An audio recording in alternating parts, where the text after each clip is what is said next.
When you think about businesses that are selling through the roof, like Skims or Allbirds, sure, you think about a great product, a cool brand, and great marketing.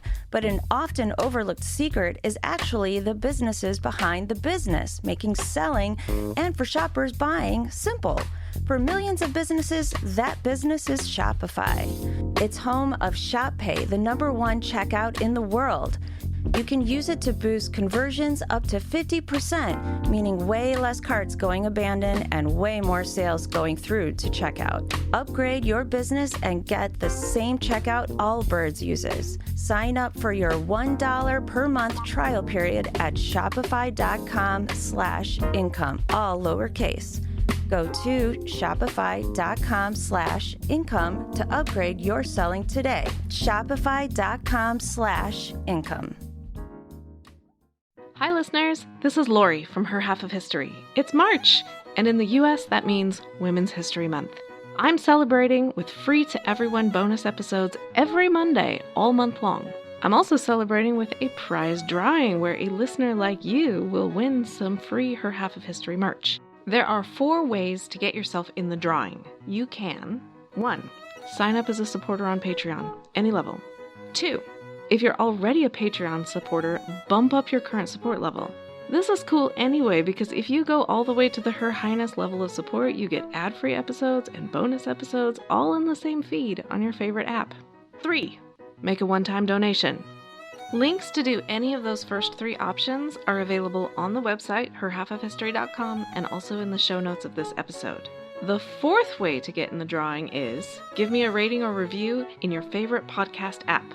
This last option doesn't send me any way to contact you, so to get in the drawing, you'll also have to email me a screenshot of it at herhalfofhistory@gmail.com. No matter which option you choose, you'll have my undying gratitude for your support. It really does make a difference as I tell the stories of women in history. Welcome to Her Half of History. My name is Lori. This is the first episode of Series 6, Groundbreaking Novelists. And most of the series will be about women who, in one way or another, changed the art of the novel, or possibly the world. But there's a big gaping hole between the invention of writing and anyone of any gender writing a novel. So today is episode 6.1, Women and the Written Word. Roughly 85% of the world's adults can read and write. That's a percentage that would have astonished people of previous centuries, and yet to me seems sadly low. Even so, it has taken a very long time to get to this sadly low number. I often find archaeological dates to be curiously and wildly contradictory, but I believe the earliest indications of intentional markings that may have a meaning were found in Bildungsleben, Germany, and date to around 400,000 years ago. The bone in question has 2 groups of tally marks that might be a very early sort of writing, or it might be art, or it might be a calendar, or it might be something we haven't thought of. This kind of marking becomes much more common in later years, and you may have this mental image of a caveman dressed in skimpy yet pungent animal skins, clutching a flint knife, and occasionally pausing to beat his hairy chest and grunt. But there are quite a few things wrong with that image, not the least of which is the unconscious bias. I can best dispel it by way of a social media post I've seen a couple of times, so you know it's true. Or maybe that's not the best way to find truth, but anyway, here's the story. There's an anthropology professor lecturing her students about a prehistoric bone with 28 notches in it. This, she says, has traditionally been viewed as man's first attempt at a calendar. However, what man really needs to know when 28 days have passed? I would suggest that this is woman's first attempt at a calendar. At this point, you can practically hear the feminists whooping it up in the background. My initial encounter with this story was unattributed, which added to my skepticism, but the most recent time it did have a name attached. Sandy Toskvig, the British writer and presenter, which is a significant improvement. But even so, I was asking, who is this professor? What's the name of the bone? Don't you think the moon and its cycles were of some interest to early man? Did women of that time menstruate at the same rate as our modern, well-fed population? I could go on.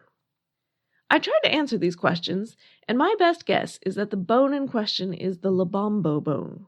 It's the fibula of a baboon that met its end in about 35,000 BCE.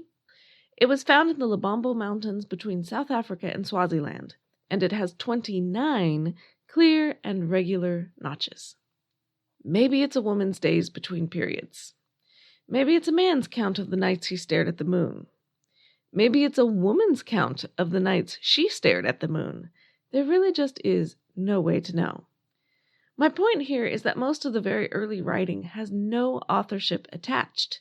Our mental image of an excessively male author is certainly possible, but it is just as possible that the earliest attempts at writing were done by someone excessively female. Either way, notches on a stick are hardly a complete writing system. For that, we have to skip thousands of years and thousands of miles to ancient Sumeria. The earliest clay tablets we've found are from around 3300 BCE. They're receipts, which is hardly inspiring, but there is no doubt that the need to keep the accounts straight was the major motivation behind the invention of writing. Some of it is all very logical and straightforward. If you're buying 3 sheep, you can draw a sheep with a tally of 3 next to it, and everybody's clear. But verbs are harder than concrete nouns, and abstract nouns are harder still. There's a lot of ambiguity, not to mention 1,500 or so symbols to learn.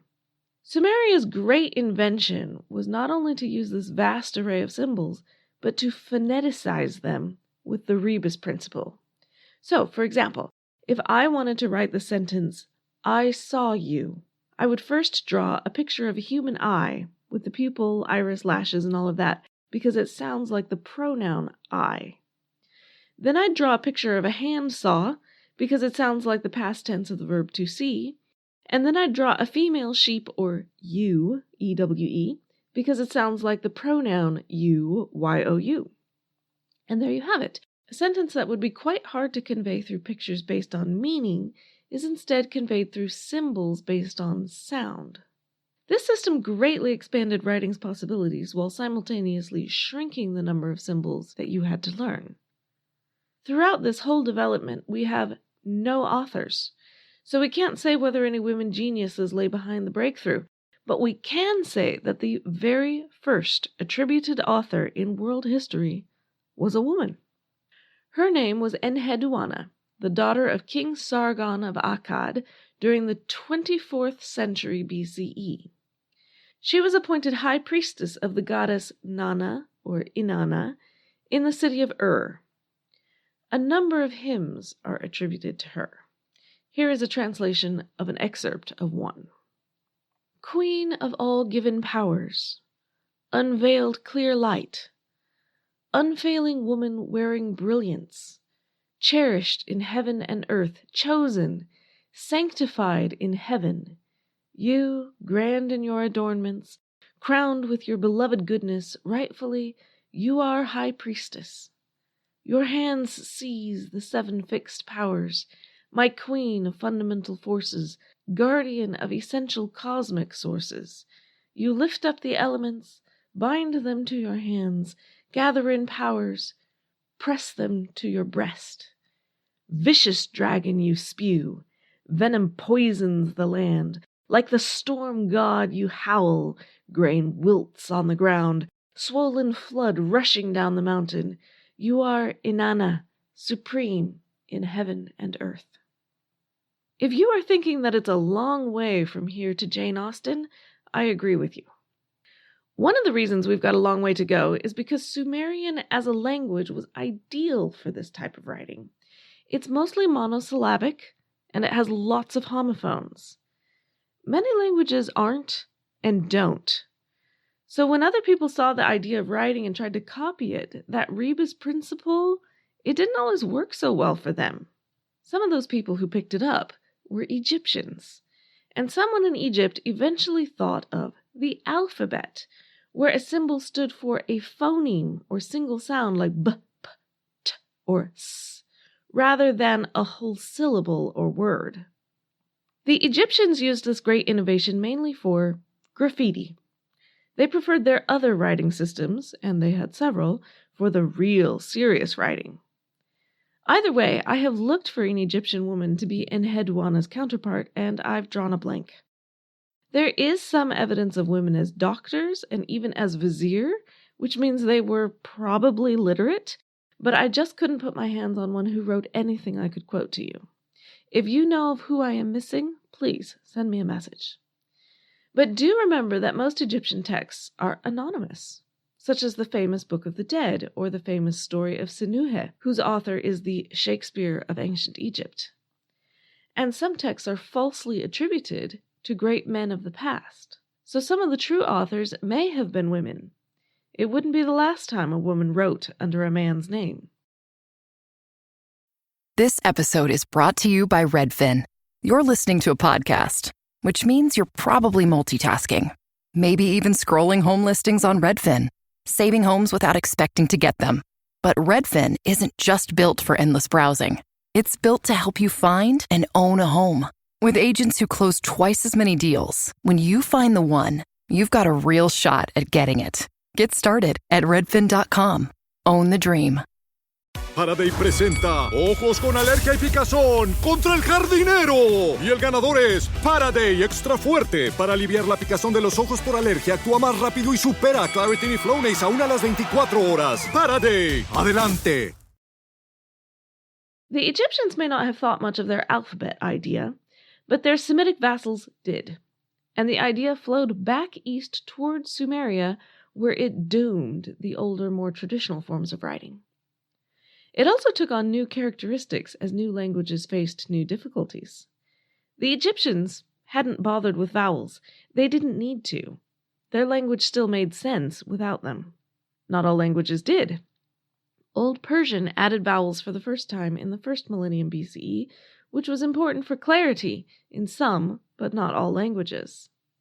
By the time the alphabet wound its way through the Phoenicians and into Greek, it needed a full set of vowels and functioned just like our modern alphabet. One of the earliest surviving Greek documents is by a woman named Artemisia, who lived in the 300s BCE. The curse of Artemisia is an appeal to the gods to punish her former partner for denying their dead child of the proper funeral rites. She is, understandably, distressed, and she writes, "While this cry for help lies here, may he and what is his be destroyed evilly on land and on sea by Osirapis and the gods who sit in Posirapis. While this appeal lies here, may the father of the young girl receive no favors at all from the gods. If anyone removes this document or wrongs Artemisia, the god will inflict punishment on him." One scholar wrote that this curse is not the work of a professional scribe, but the writing of an uneducated woman who uses rounded and unjoined letters because she can form no others. Such letters were commonly before her eyes in public places, while she had probably seldom seen a book. I myself am not sure you can call a woman of this period uneducated if she could write at all. And I do notice that that critic was writing in 1899, which might explain the patronizing tone, but the point is that by the time Artemisia was writing had been invented. We form our letters differently, but the fundamental concept of the system was fully developed. But what about other places in the world with different writing systems? India had an early set of symbols that may have been a complete writing system, but it died out and is still undeciphered. Writing was reintroduced to India 1,000 years later through contact with the Sumerians. And then there is China. Writing appeared in China in about 1400 BCE. It is very different from anything Sumeria came up with, so the Chinese are often given credit for inventing writing the second time in world history. But it doesn't show the same long period of development and experimentation that we see in Sumeria, leading some scholars to think there was some borrowing involved. Like maybe someone explained the concept to them, but not the mechanics of how it worked. This has happened in more recent times. You will not be surprised to hear that it's mostly Western scholars saying, "You totally stole the idea," and it's mostly Chinese scholars saying, No, we invented it from scratch." I'll let you make your own decision on that. Chinese writing made use of the rebus principle as Sumeria did, and they did have a phonetic component, but they never developed an alphabet, and to this day the symbols are tied to meaning on the word level, not the phoneme level like an alphabet. Many Westerners are surprised that China didn't simplify down to 26 letters and save themselves the trouble of learning thousands of characters, but there are answers to that. Like Sumerian, Chinese was monosyllabic and had many homophones. They didn't need an alphabet to convey their language the way the multisyllabic languages without homophones did. And anyway, the evidence is overwhelming that efficiency is not and never has been the primary factor in shaping any writing system. Just look at English spelling. Tradition, formality, and status are far more important. Chinese writing was not just functional, it was art. Calligraphy has always been highly valued in the Far East. And Chinese women were part of this. The oldest collection of Chinese poetry is the Shi Jing, or Classic of Poetry. It has 305 poems from the 11th to 7th century BCE. The authors are, unsurprisingly, unattributed. But many of them appear to either be women, or at least they were written from the perspective of a woman. The first named female poet of China is Lady Xu Mu. She might even be China's first named poet of any gender, but I'm finding that hard to verify. At any rate, she lived in the 7th century BCE in the Wei kingdom, which is now in Henan province. She married Duke Mu of the neighboring kingdom, which was not her choice. Her poem Bamboo Pole is about homesickness. With a long and slender bamboo, I fished by the shores of Qi. Can't help thinking of the river and the land so far from me. On the left the fountain gushes, on the right the river flows. Far away the girl has traveled from parents, brothers, and home. After her marriage, her home kingdom of Wei was attacked. Her poem Fountain is about seeing the refugees from her homeland arrive. Her husband refused to help, and her poem Speeding Away is about leaving without permission to take supplies to the Wei people. Eventually, with her help, the Wei kingdom was saved, and she is remembered as a hero. The only other place that can lay a claim to inventing a complete system of writing is Mesoamerica. In America, the very earliest texts are from about 700 BCE, and that's well before the most literate society, the Maya, got going. As in China, the writing seems to spring forth without much protracted development, and while that seems strange, they do still get credit for inventing it, because how could it possibly be borrowed? However, some have pointed out that there are some curious parallels between Chinese and Mesoamerican writing. And if Spanish ships in the 1500s could regularly cross the Pacific, who's to say that just one Chinese ship might not have done so centuries earlier? There is absolutely no proof of this, but it's an interesting theory, because if so, and if the Chinese borrowed the idea earlier, then writing has really only ever been invented once in all of human history. And even if the theory is not correct, you're looking at twice or maybe 3 times. There is absolutely nothing inevitable about it, no matter how obvious it might seem to us. I looked for an ancient female Mesoamerican writer, but as in every other culture, the works are unattributed, and there aren't that many works anyway because the Spanish were very efficient at destroying them. If anyone knows of someone I should have mentioned here, please send me a message. Now, none of the early women I talked about today were writing novels. Men weren't either. Some of that is about cost. Papyrus was expensive. Clay tablets were unwieldy. Few could afford to write long texts. Then copying and distributing and preserving long texts was also laborious. Mass literacy required paper, which was invented by the Chinese. Europeans didn't figure it out until the 1400s. Paper was cheap compared to any of the other options. And then there's printing. The Chinese invented movable type, too, but it's less of an advantage in a writing system with so many characters, and they had a substantial publishing industry using block printing. But in an alphabetic writing system, the advantages of movable type were huge. Just 26 compartments in your printer's box for the lowercase letters, plus the 26 more for the capitals, plus a handful of other symbols for punctuation, numbers, and the like, and you can print absolutely anything you've got to say. So when Gutenberg invented it for the second time in world history, but first in European history, and he had paper to print it on, it was absolutely transformational. The importance of printing in human history is comparable to that of the wheel or fire. The rest of history simply couldn't have happened without it. Of all the novelists I am about to share with you in this series, only one managed to write such a thing before the invention of printing. And she wasn't before paper. Her story next week. But I will close out today with a thought written by an Egyptian scribe 4,000 years ago. A man has perished, and his body has become earth. All his relatives have crumbled to dust. It is writing that makes him remembered. My major source for today was A History of Writing by Stephen Roger Fisher. As usual, there will be a link and pictures on the website at herhalfofhistory.com. A good way to support the show is to recommend it to a friend, and another good way is to give it a rating or a review. Spotify now does ratings. Very easy. You just click a button. But the absolute best thing you can do is simply to come back next week to hear about Murasaki Shikibu, who may or may not be the world's first novelist. Thanks!